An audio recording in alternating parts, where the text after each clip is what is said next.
La mort suspecte d'un jeune homme de 21 ans soulève des questions perturbantes. Comment peut-on trouver des résidus de tir sur vos mains? Ici, ici, ici et aussi ici. Ce n'était pas du tout le genre de garçon à se suicider pour une fille. Cette enquête peut-elle être classée même si les faits ne semblent pas tenir? On parle d'une enquête qui a duré 45 minutes. Ils savent exactement ce qui s'est passé. Dans la deuxième partie, une jeune femme de 19 ans rencontre l'homme parfait. Elle était tellement amoureuse de cet homme qu'elle venait de rencontrer. Mais quand elle disparaît, 6 days of no signs of their daughter anywhere. l'horrible vérité apparaît au grand jour. Je me suis effondrée. On ne peut pas tuer quelqu'un et s'en tirer comme ça. Qu'est-il vraiment arrivé à Christian et à Kira?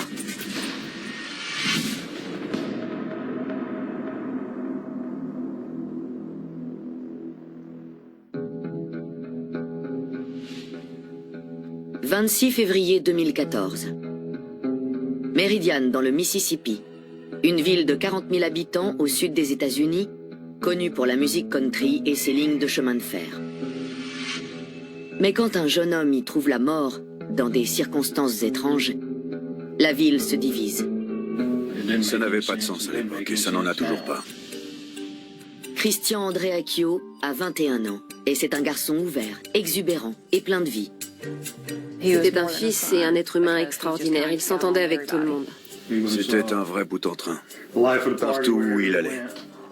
Christian travaille sur un remorqueur, ce qui implique parfois des absences de plusieurs semaines. Mais c'est une carrière solide. Il avait 17 ans et il commençait déjà à travailler son réseau. C'est un ami de Todd qui a trouvé ce boulot sur le remorqueur. Il aurait été l'un des plus jeunes capitaines de cette société. Christian est proche de sa famille et il a de nombreux amis. Il savait s'amuser, il travaillait dur et on aimait passer du temps avec lui. C'est aussi un charmeur. C'était un séducteur. Christian flirtait avec les filles. Elles adoraient ça. Et il aimait les amuser et les faire rire.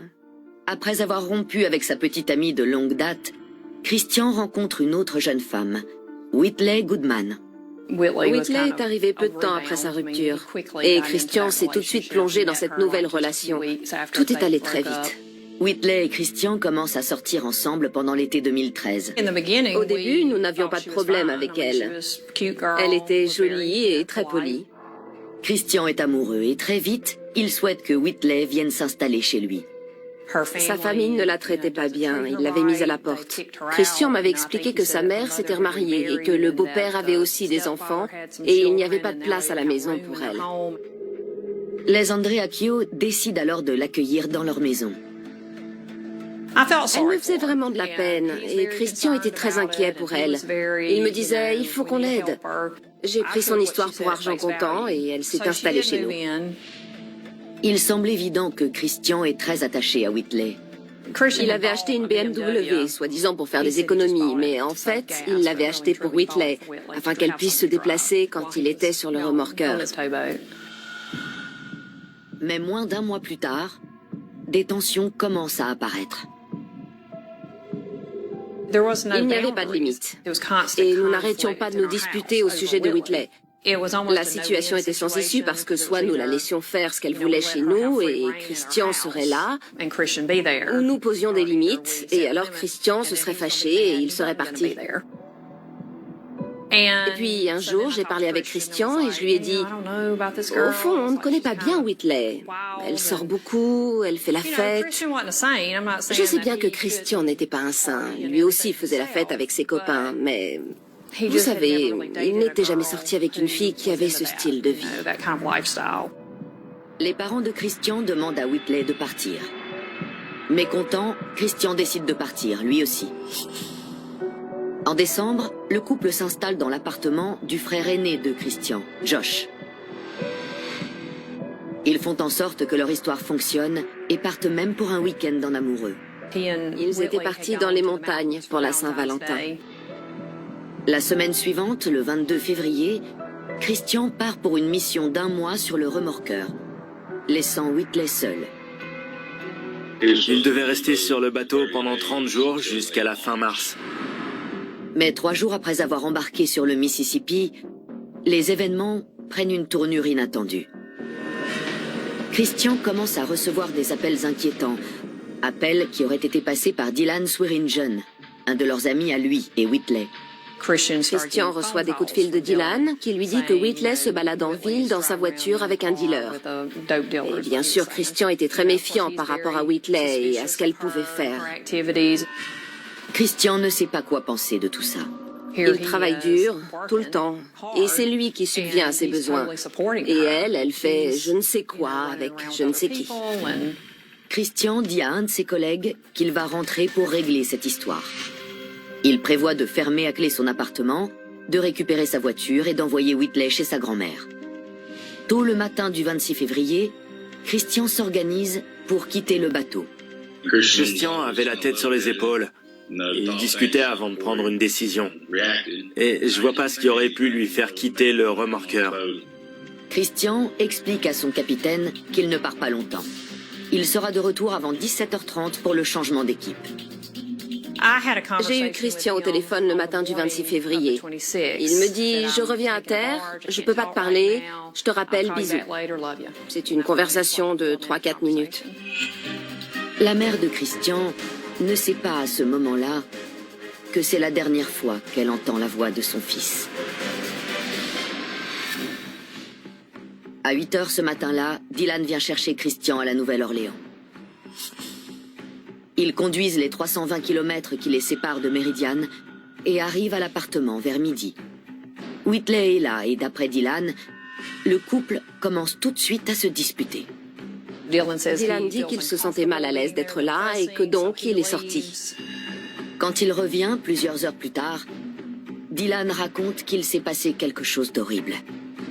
911, where's your emergency? Ma'am, we've had a suicide. You had a suicide? Yes, ma'am. You don't know how, there's no weapons or anything? I think he shot himself.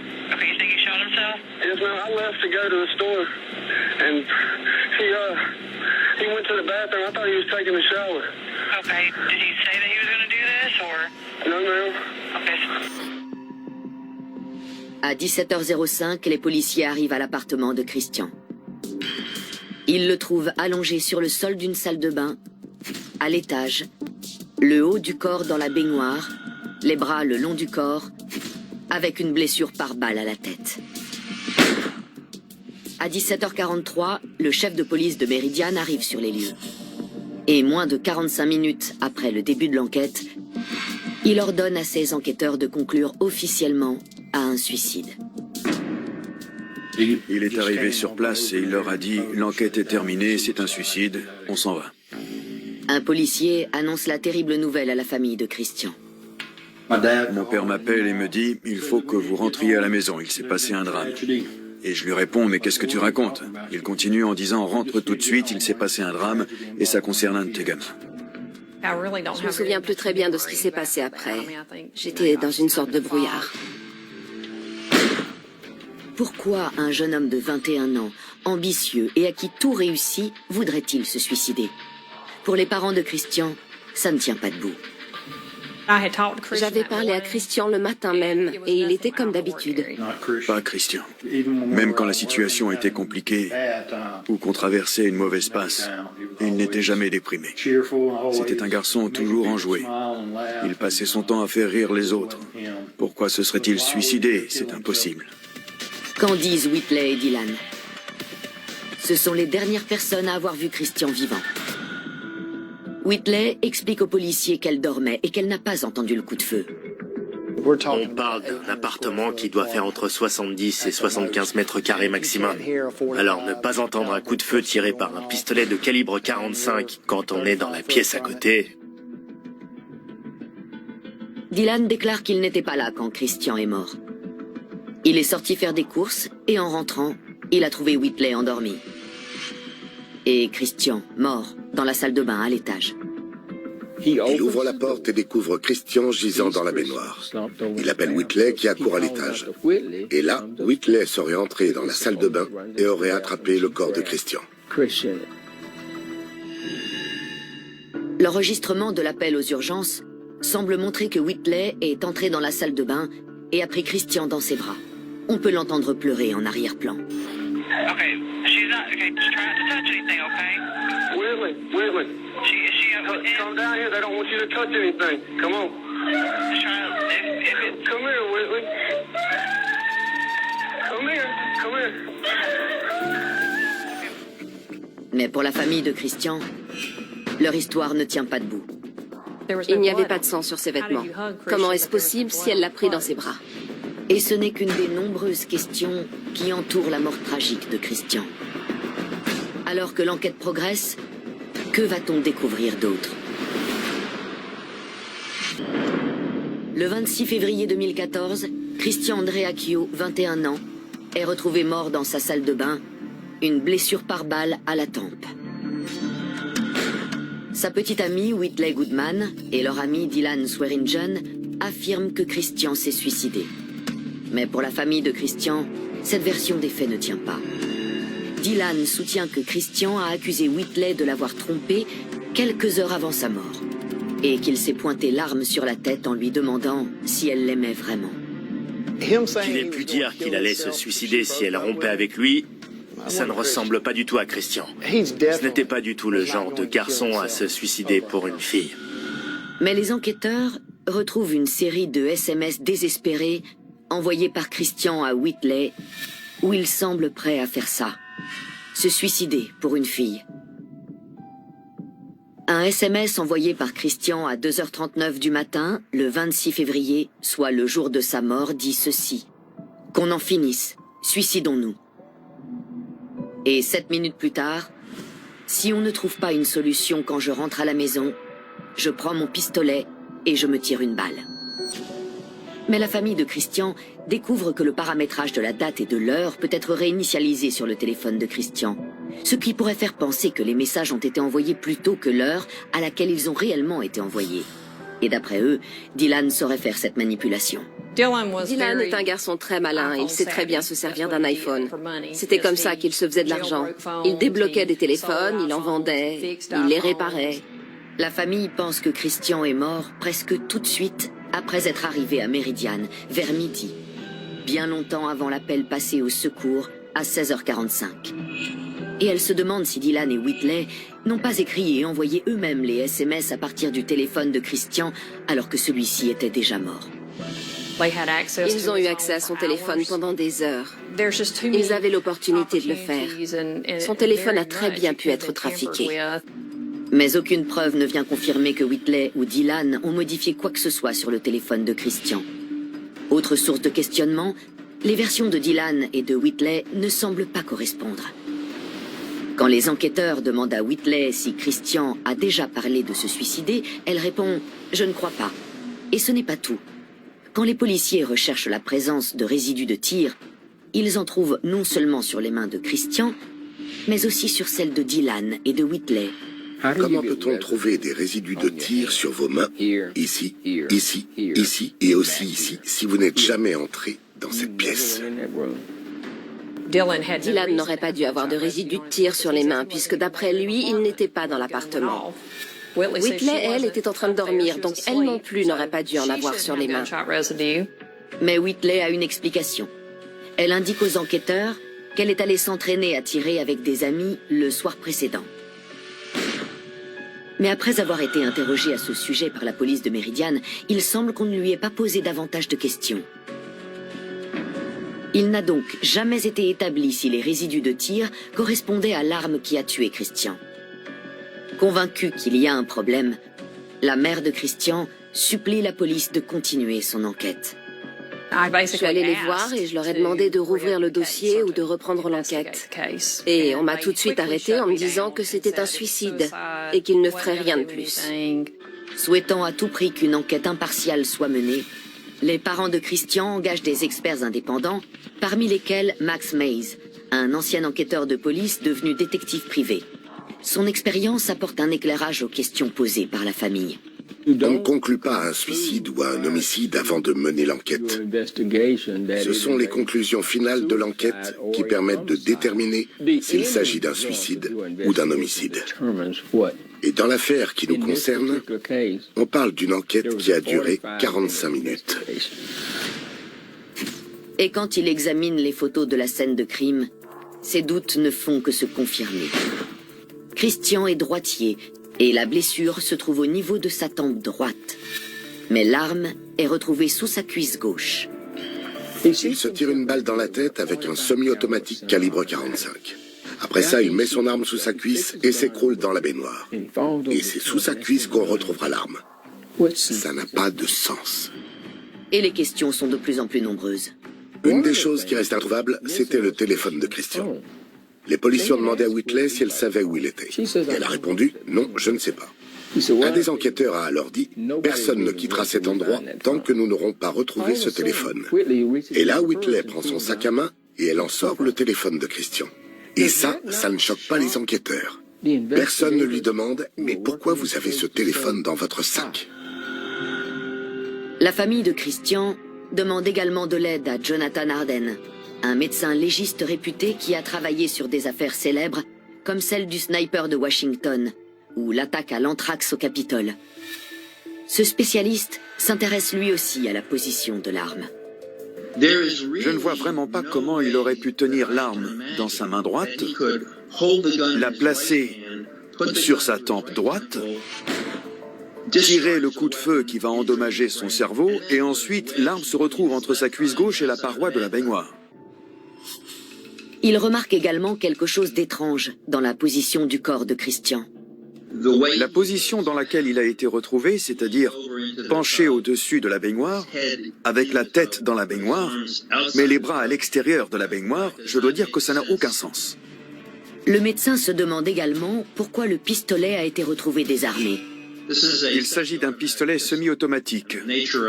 Et le fonctionnement d'un pistolet semi-automatique fait que lorsque vous appuyez sur la détente pour déclencher l'arme, celle-ci éjecte la douille de la cartouche et recharge la cartouche suivante.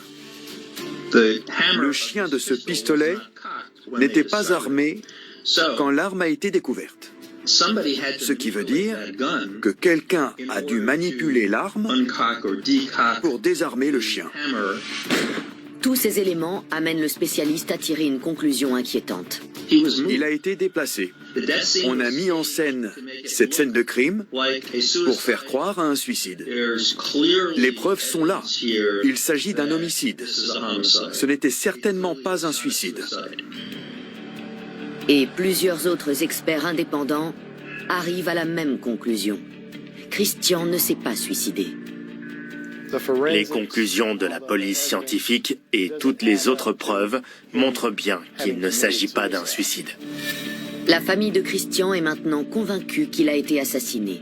Mais si Whitley a essayé de prendre Christian dans ses bras après le drame, cela explique peut-être la position étrange dans laquelle se trouvait le corps de Christian ainsi que l'arme à feu. Mais alors que les proches de Christian et les enquêteurs qu'ils ont engagés continuent à chercher des preuves, un nouvel indice apparaît. Christian avait demandé à ses parents d'ajouter Whitley à sa police d'assurance vie, dans l'hypothèse où il aurait un accident de travail. Il fallait qu'il change sa police d'assurance vie et qu'il mette Whitley comme bénéficiaire. Moi, je lui avais dit, tu ne connais cette fille que depuis quelques mois. Change rien pour l'instant, ne la mets pas comme bénéficiaire. Ses collègues nous ont dit qu'il avait fait ce changement. Il avait mis Whitley comme bénéficiaire et il avait pris une assurance vie à $1 million. Donc, est-ce qu'il avait parlé de cette histoire à Whitley? Rien ne montre que Whitley était au courant du changement fait par Christian ou qu'elle ait pu être à l'origine de ce changement. En revanche, le comportement de Dylan le jour de la mort de Christian soulève davantage de questions encore.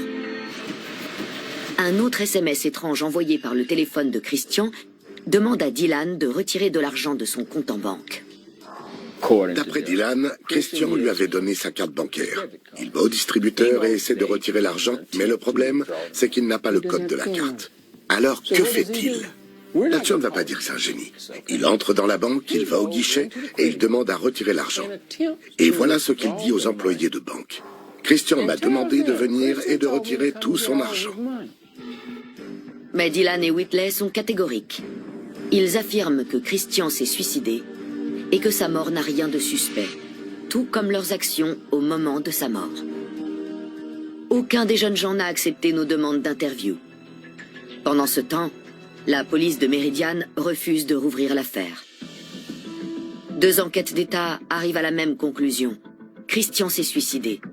Mais c'est sans compter un surprenant rebondissement. Le 23 janvier 2017, des mandats d'arrêt pour meurtre sont émis pour Dylan et Whitley. Mais au grand désarroi de la famille Andreacchio, la police ne prendra jamais les mesures nécessaires et Dylan et Whitley ne seront jamais arrêtés. Le procureur a fait le choix, plutôt que de les arrêter, de porter l'affaire devant un grand jury. Et si là ils étaient inculpés, alors on les arrêterait. En décembre 2017, un grand jury décide de ne pas inculper Whitley et Dylan. La famille de Christian est anéantie. Toutefois, ils affirment que les membres du grand jury n'ont pas entendu des témoins clés, notamment les experts indépendants engagés pour étudier l'affaire. On a biaisé les résultats de l'enquête pour conclure à un suicide. Mais ça tient pas debout. La famille de Christian commence à craindre que ce qu'ils considèrent comme la vérité ne sera jamais révélé. Et ils ne sont pas les seuls à avoir des doutes concernant le soi-disant suicide de Christian. Sur les réseaux sociaux, l'affaire suscite des débats passionnés. Et puis, en juin 2019, après une année de recherche, un podcast d'investigation intitulé « Coupable » est mis en ligne. Cette série de 15 épisodes se concentre exclusivement sur la mort de Christian. Ils ont fait un travail incroyable, avec un grand sens esthétique. Et je crois qu'ils ont vraiment été touchés par notre famille et par cette histoire, par l'histoire de Christian. Ça fait une sacrée différence de savoir que vous n'êtes pas seul. Les producteurs de ce podcast sont convaincus que Christian a été assassiné. Et ils proposent une récompense de 100 000 $ pour toute information menant à une arrestation et à une condamnation. En août 2019, la procureure Cassie Coleman est interrogée sur la mort de Christian. Elle affirme être prête à recevoir de nouveaux indices, mais ne promet pas de rouvrir l'affaire. Any additional information that has been gathered or that is known to other people, we would urge them to bring that forward. Aujourd'hui, plus de 6 ans après la mort de Christian, Whitley a intenté un procès au civil contre la famille de Christian et les producteurs de la série Coupable, pour l'avoir injustement accusé d'avoir participé au meurtre de son petit ami. Mais la famille Andreacchio pense que ce procès va jouer en leur faveur, puisqu'ils pourront faire comparaître des témoins qu'ils considèrent comme responsables de la mort de leur fils. Notre objectif, c'est de faire rouvrir l'affaire et de la présenter de façon impartiale à un grand jury. Et en attendant, la famille de Christian refuse de perdre espoir. Ma sœur a dû se battre bec et ongles pour que justice soit faite pour son fils. On ne va pas les laisser s'en sortir avec le meurtre de Christian. On veut que la vérité éclate. On attend toujours que justice soit faite. Je refuse de les laisser s'en sortir. On doit bien ça à Christian. En août 2018, une famille de El Cajon, en Californie, vit elle aussi une expérience traumatisante. C'est la ville natale de Kira Bergman, 19 ans. Une jeune femme au grand cœur et aux multiples talents, issue d'une famille très unie. Et cette photo est la dernière photo connue de Kira. Kira était une enfant incroyable et elle s'est transformée en une jeune fille incroyable. Elle était très créative, elle adorait l'art et elle était très ouverte. Nous étions très proches. Elle était assez anticonformiste. C'était quelqu'un de très joyeux. Kira était très généreuse. Elle aurait fait n'importe quoi pour les autres. Souvent, elle nous demandait de nous arrêter pour qu'elle puisse aller donner de l'argent à des sans-abri. Quand Kira termine ses études au lycée, elle reçoit une bourse pour suivre une formation de cosmétologie. Aussi loin que je me souvienne, je la revois chercher des tutoriels sur Internet pour apprendre à coiffer ou à maquiller. Je suis allée la voir plusieurs fois. Elle m'avait coupé les cheveux, fait une teinture. Elle était dans son élément. En novembre 2017, Kira se découvre une nouvelle passion quand elle rencontre John Clark, 22 ans. Une de ses amies lui avait créé un compte Tinder et c'est là qu'elle a rencontré John. Elle disait qu'elle l'aimait beaucoup et que c'était quelqu'un de bien. Nos filles ne sont pas sorties avec beaucoup de garçons. C'était le premier garçon dont elle était vraiment amoureuse. Et quand on est jeune, on sait ce que c'est, on perd un peu la tête quand on est amoureux. En mars 2018, seulement 4 mois après avoir rencontré John, Kira prend une grande décision. Elle abandonne son école de cosmétologie et décide de s'installer avec John à Glendale, en Arizona. Nous avons tous été très surpris. Il voulait retourner à Phoenix où il avait vécu et elle avait décidé qu'elle partirait avec lui. Elle avait une amie qui vivait là-bas, mais à part ça, elle ne connaissait personne. Mais cette nouvelle vie avec John ne dure pas longtemps. Elle nous dit que 2 semaines après qu'elle se soit installée là-bas, il l'a quittée. Après sa rupture, Kira s'installe avec Destiny, sa meilleure amie au lycée. Elle avait trouvé un bon boulot, elle avait son appartement et elle prenait bien soin d'elle. J'étais très fière. Mais vers la mi-juin, le couple se réconcilie et John s'installe chez la jeune femme. Et donc tout d'un coup, elle nous dit « Je me suis remise avec John. » Et on est là « Mais pourquoi? Explique. » Et elle répond « Il a beaucoup changé, il veut faire des efforts. » Ils se remettaient ensemble et puis ils se séparaient à nouveau et ils se remettaient ensemble. Elle essayait de me rassurer en me disant que tout irait bien. Mais j'étais inquiète parce que j'avais l'impression qu'il n'était pas assez bien pour elle. D'après ce qu'elle m'avait dit ou ce qu'elle avait pu dire à sa sœur, j'avais le sentiment qu'elle ferait mieux de rester éloignée de lui et de vivre sa vie toute seule. Alors quand elle m'a annoncé qu'elle se remettait avec lui, je lui ai dit que je pensais que ce n'était pas une bonne idée. Mais en même temps, étant sa mère, je voulais la soutenir. Alors je lui ai aussi dit que je serais là pour elle, quelle que soit sa décision. Je n'étais peut-être pas d'accord avec cette décision, mais je resterai toujours là pour elle. En fait, c'était tout ce que je pouvais faire. Mais l'histoire d'amour entre Kira et John ne semble pas s'arranger. Le lundi 6 août 2018, la colocataire de Kira, Destiny, signale sa disparition auprès de la police de Phoenix. Kira a été vue pour la dernière fois 2 jours plus tôt, le 4 août. Ce jour-là, à 13h57, Destiny reçoit un SMS étrange de la part de la jeune femme. Elle dit à sa colocataire qu'elle est partie. Kira écrit « J'ai presque plus de batterie, mais c'est fini avec John. J'ai rencontré ce mec il y a quelques jours en faisant les courses. Je lui ai demandé de venir me chercher et là, je passe un bon moment chez lui. Je t'appelle quand je trouve un chargeur et fais en sorte que John s'en aille. » C'était vraiment bizarre. En tant que maman, je me disais qu'elle n'irait pas chez un inconnu comme ça. Et la façon dont le SMS a été écrit est encore plus étrange. Elle n'écrivait jamais des SMS de plus de 2 lignes. Et tous les mots étaient abrégés. C'était pas une grande fan de SMS. Puisque le SMS explique que Kira est partie avec un homme qu'elle aurait récemment rencontré, les policiers doivent envisager la possibilité qu'elle a disparu de son plein gré. Est-ce qu'il s'agit d'une fugue? Parle-t-on d'un adulte qui part de son plein gré? Ou s'agit-il de quelque chose de plus grave? Mais il y a quelque chose dans la disparition de Kira qui ne tient pas debout. Elle laisse son sac, ses clés de voiture, sa carte bancaire. Pourquoi elle serait partie en laissant tout ça chez elle? La seule chose qui manque, c'est le téléphone de Kira. Sa famille et ses amis tentent de la contacter, mais son téléphone est éteint. Le lendemain, la famille de Kira fait les 5 heures de route qui séparent El Cajon de Glendale. Nous avons organisé des battues, nous avons distribué des affiches dans le quartier. Je savais qu'il fallait faire quelque chose. Les premiers jours sont les plus importants dans ce genre d'histoire. La sœur de Kira crée une page Facebook et commence à utiliser le hashtag Bring Kira Home. 6 days of no texts, no calls, and no signs of their daughter anywhere. They are desperately pleading for answers. Une semaine passe et personne ne voit ni n'entend parler de Kira. Le samedi 11 août, la famille et les amis de Kira organisent une veillée. Il y avait certains de ses collègues, des voisins. Les jours s'écoulent et alors que Kira ne donne toujours pas de nouvelles, la police commence à douter qu'elle ait disparu de son plein gré. Avec le recul, la famille de Kira se rend compte que quelque chose n'allait pas peu avant sa disparition. Elle a toujours été une personne très heureuse et depuis quelque temps, elle s'était renfermée sur elle-même. Elle ne partageait plus grand-chose avec nous, on ne la voyait plus beaucoup. C'est presque comme si elle était devenue une personne différente. Ses parents pensent que la personnalité enjouée de Kira a commencé à s'effacer à partir du moment où son petit ami, John Clark, a eu plus d'emprise sur sa vie. Je sentais qu'il y avait un truc avec lui. Kira était différente quand il était là.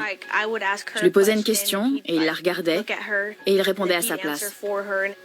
Elle pouvait rien faire sans qu'il le sache. Il voulait savoir ce qu'elle faisait tout le temps. Destiny m'a même dit qu'il la laissait pas faire les courses toute seule. Il fallait toujours qu'il soit avec elle. La police retrouve John. Il explique qu'il a vu Kira le jour de sa disparition. Elle lui a envoyé un SMS à 10h27, lui demandant de venir la chercher au travail parce qu'elle ne se sentait pas bien. John dit être arrivé à 10h36 et l'avoir ramenée à l'appartement. Ensuite, ils ont commencé à se disputer. Ils se sont disputés parce qu'il projetait d'aller vivre chez sa tante au Texas. Il n'avait pas de travail, il ne gagnait pas d'argent et il vivait avec Kira et sa colocataire. John raconte à la police que Kira a ensuite quitté l'appartement, bien que ce soit son anniversaire à lui. Et il affirme qu'il n'a plus entendu parler d'elle depuis ce jour. Les enquêteurs ne croient pas à cette histoire. Mais quand il demande à John de passer au détecteur de mensonges, celui-ci refuse. Si, comme tu le dis, tu es innocent, pourquoi ne pas passer ce test? Refuser de passer ce test, ça te fait paraître coupable. Les policiers fouillent le véhicule de John et sont stupéfaits par ce qu'ils découvrent.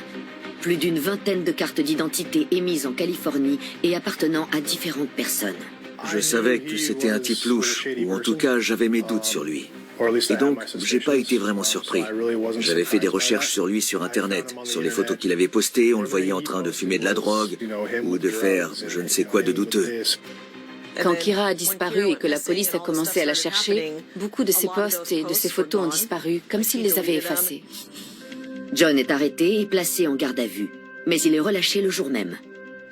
J'avais le sentiment que soit il avait quelque chose à voir avec sa disparition, soit il savait quelque chose à ce sujet. Je savais depuis le début que je ne l'aimais pas. J'ai essayé de prévenir Kira, mais tout ce que ça a fait, c'est de nous éloigner l'un de l'autre. Cela faisait quelques mois que nous ne nous étions plus parlé avant sa disparition. Et je vais devoir vivre avec ça le reste de ma vie. Ce sera mon grand regret. Le 15 août, 2 jours après sa libération, John donne une interview à la presse et expose sa version des faits. Kira's been missing since August 4th, which was my birthday. We go back to the house and then we chill. She's trying to keep me in good spirits because it's my birthday, but I was kind of sad because we weren't really doing anything. And then we just started getting to little bickering and arguing, and then she got upset and then she left. On a vu cette vidéo et on disait putain, non mais c'est une blague. Sa façon de parler et de présenter l'affaire, c'est comme s'il était plus embêté que personne ne lui ait souhaité son anniversaire plutôt que par la disparition de Kira. John clame son innocence. Mais la famille de Kira pense que tout ça n'est que mensonge. Il n'y avait pas de traces d'inquiétude sur son visage. Je me dis que si ta petite amie ou ton petit ami disparaît, forcément ça se voit sur ton visage. Là, il n'y avait rien. Comme l'a dit Chris, c'est comme s'il était plus embêté pour son anniversaire, parce qu'elle avait disparu précisément ce jour-là. Pour moi, ça n'a fait que confirmer ce que je pensais. Il est impliqué dans la disparition de Kira. Malgré les doutes de la famille, John maintient qu'il est innocent. I had nothing to do with anything that's going on. Le 17 août, 2 jours après son interview, John est de nouveau arrêté. Il est inculpé de 22 chefs d'accusation pour vol d'identité et de 2 chefs d'accusation pour faux et usage de faux. La caution est portée à $25 000. Une semaine plus tard, la police annonce qu'elle suspecte un acte criminel concernant la disparition de Kira. Ça m'a fait très peur parce que ça voulait dire que peut-être elle était morte quelque part et que plus jamais je pourrais parler à ma sœur, la voir ou faire quelque chose avec elle. 2 semaines passent et toujours pas de traces de Kira. Mais le 3 septembre, sur une portion de route isolée à 80 km à l'extérieur de la ville, un cycliste fait une horrible découverte. Ces gens sont tombés sur un corps en décomposition et évidemment, ils ont tout de suite appelé la police. 2 jours plus tard, le corps est formellement identifié. Il s'agit de Kira. This morning they got the phone call from detectives, the worst phone call possible. Their little girl is gone. J'ai décroché le téléphone et le policier m'a dit qui il était. Puis il m'a demandé si j'étais assise. Dès qu'il m'a posé cette question, j'ai su ce qu'il allait m'annoncer. Et là, je me suis effondrée. Elle a raccroché et elle s'est mise à pleurer. Elle était dans tous ses états. Je lui ai demandé « Qu'est-ce qui se passe ?» Mais je savais ce qui se passait. Et je me suis mise à pleurer à mon tour. C'était horrible. J'oublierai jamais ce jour-là. Parce que le corps a disparu depuis trop longtemps, la cause exacte de la mort est difficile à déterminer. Mais une chose est sûre. Il était évident à ce stade de l'affaire qu'il s'agissait bien d'un homicide. Quelqu'un était responsable de la disparition et de la mort de Kira. Il n'y avait plus de doute là-dessus. Quand le corps de Kira Bergman, 19 ans, est retrouvé sur une portion de route isolée, la police en conclut qu'elle a été assassinée. Sur les réseaux sociaux, le hashtag Bring Kira Home se transforme en hashtag Justice for Kira. Sur le moment, je me souviens m'être demandé, mais quel genre de personne peut faire ça? Il faut être un animal pour faire ça à quelqu'un et pour jeter son corps comme ça, au milieu de nulle part. Les enquêteurs concentrent à nouveau leur attention sur la dernière personne à avoir vu Kira vivante, son petit ami John Clark.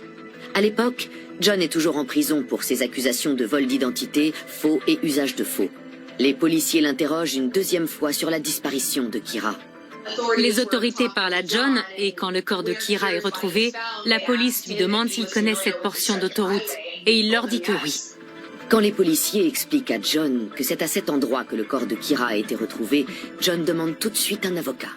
Depuis que Kira avait disparu, j'avais le sentiment que John avait fait quelque chose ou qu'il était mêlé à sa disparition. Un journaliste m'a demandé « Pensez-vous que John est impliqué ?» Et j'ai répondu « J'en suis persuadé. » Le 11 septembre 2018, John est inculpé du meurtre de Kira.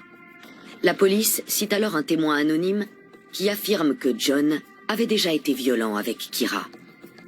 Le témoin déclare avoir déjà vu Kira avec des bleus sur le corps et rapporte des paroles de Kira lui expliquant comment John la retenait en plaçant sa main sur sa poitrine et sur sa gorge.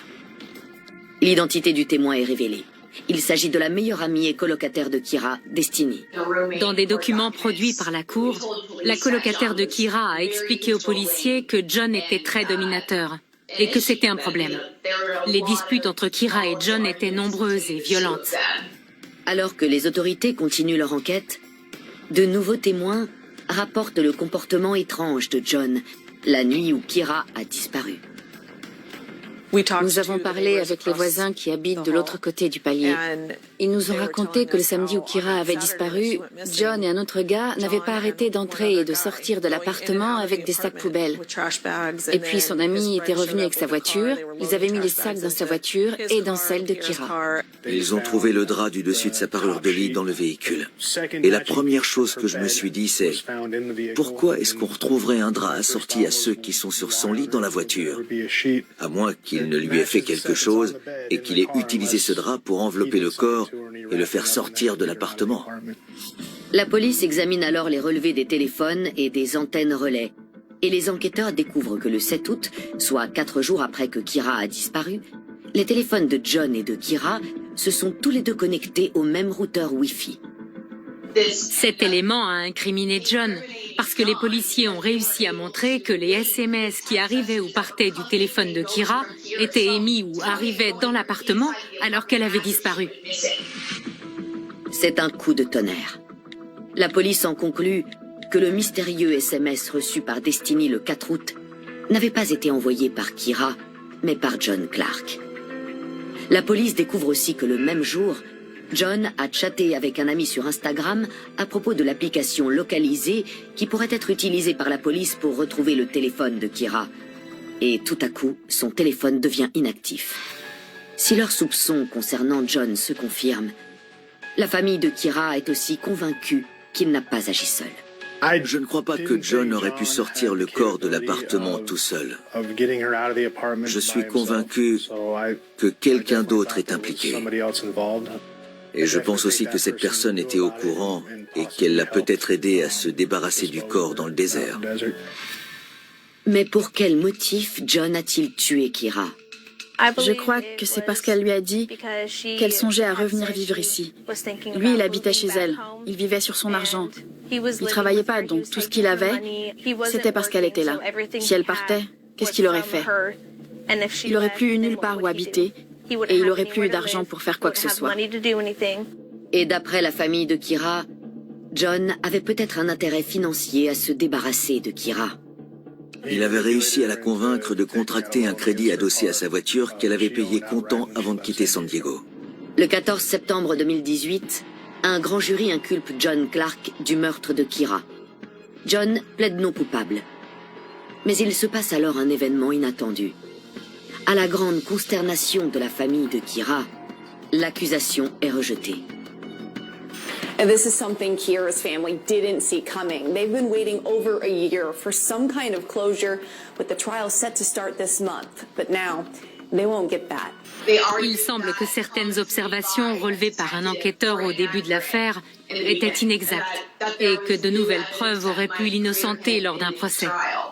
Mais 8 mois plus tard, le 14 mai 2019, l'histoire prend encore un autre tour. Un nouveau grand jury prononce une nouvelle inculpation pour meurtre. Nous n'obtiendrons jamais la justice que Kira mériterait, mais nous voulons malgré tout obtenir une certaine justice. Nous voulons qu'il rende des comptes pour ce qu'il a fait. Mais ce n'est pas encore terminé pour la famille de Kira.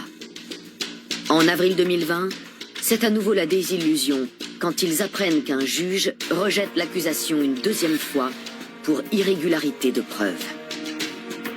J'étais sous le choc. J'y croyais pas. J'ai trouvé ça scandaleux. Je ne pourrai jamais faire mon deuil. Elle est partie. Et ce que j'attends maintenant, c'est que justice soit rendue. Je veux savoir qu'il a été reconnu coupable pour ce qu'il a fait à Kira. Dans tous les cas, il se fera rattraper par le karma. Voilà ce que je me dis. On ne peut pas tuer quelqu'un et s'en tirer comme ça. Être libre et tranquille le reste de sa vie. Il y aura forcément un juste retour des choses. Je sais que Dieu lui pardonnera, mais en ce qui me concerne, je ne pourrai jamais lui pardonner ce qu'il a fait. Et j'espère qu'il brûlera en enfer. Kirsten continue à faire vivre le souvenir de sa fille en aidant d'autres victimes de violences conjugales. Elle a déjà recueilli des milliers de dons. Kira était dans une situation de violence conjugale. Et je veux juste dire à toutes les femmes qui sont dans cette situation que je sais à quel point c'est effrayant. Et je sais que vous avez peut-être l'impression que personne ne va comprendre, personne ne va vous aider, mais n'ayez pas peur, parce qu'il y a des gens qui sont là pour vous aider. Je ne veux pas que d'autres familles vivent la même chose que nous. Et alors que les proches de Kira attendent encore que justice soit rendue, ils ressentiront toujours la douleur d'avoir perdu une jeune femme joyeuse qui est morte beaucoup trop tôt. C'est très difficile de savoir que je ne pourrai jamais revoir ou parler à ma fille. Vous savez, c'est très difficile de vivre avec ça. Et voir sa sœur Brady essayer elle aussi de surmonter son chagrin. Elles étaient comme des meilleures amies. Bien sûr, elles se disputaient comme toutes les sœurs le font. Mais elles étaient toujours là l'une pour l'autre. Et voir son chagrin au fil des semaines et des mois qui passent, c'est vraiment difficile en tant que père. Mais ça a peut-être été encore plus difficile pour Brady que pour Kirsten et moi, parce que mes filles étaient si proches. Elles étaient comme des meilleures amies. Non seulement nous avons perdu notre fille, mais nous voyons notre autre fille complètement abattue. C'est triste. C'est vraiment très triste. Vous savez, cette dernière année et demie a été terrible pour notre famille. Ce qui m'a aidé à traverser cette épreuve, c'est la foi que j'ai en Dieu et aussi de savoir qu'elle est au paradis et que je la reverrai un jour. Elle n'avait que 19 ans. Quand on a 19 ans, on a toute la vie devant soi. On lui a appris tellement de choses. Pas seulement sa vie, mais aussi ses espoirs, ses rêves et tout ce qu'elle voulait être.